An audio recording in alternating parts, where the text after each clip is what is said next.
50 years ago, the National Flood Insurance Program was created because private insurance companies were afraid of writing flood.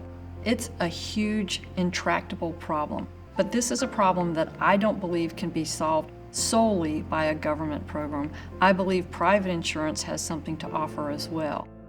Flood creates more losses than any other natural catastrophe peril, and it's certainly one of the least insured perils. Flood affects people in all parts of the country. More than 90% of people are outside the floodplain.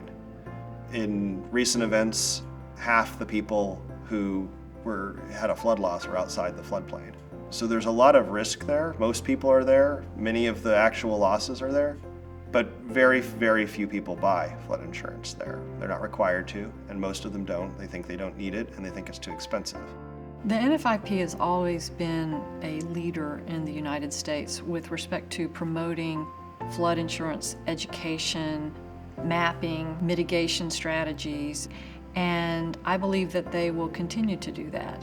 If we are able to augment the historical pricing structure with new rating designs that have a more granular approach, a more specific measurement of characteristics that drive flood risk, then we think that it would serve the ends of both the government and the private insurance market.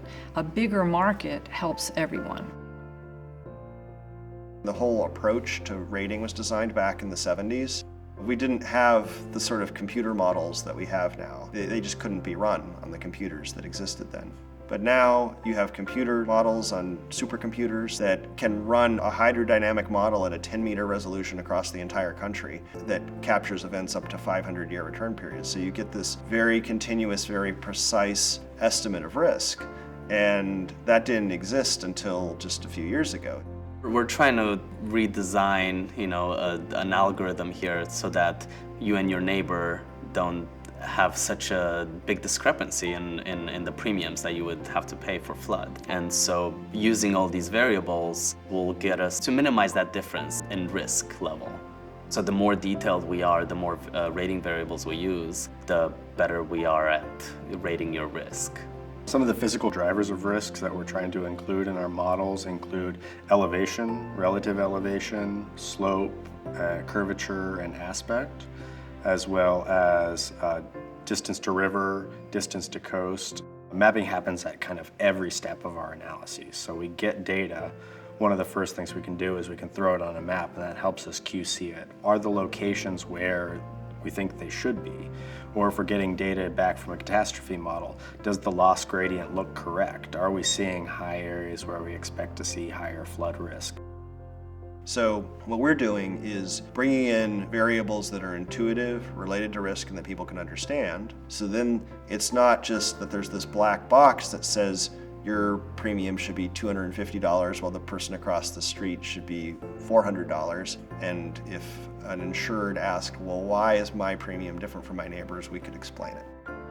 Our practice has been specializing in property insurance, advanced analytics, using catastrophe models, solving problems in new ways for many years.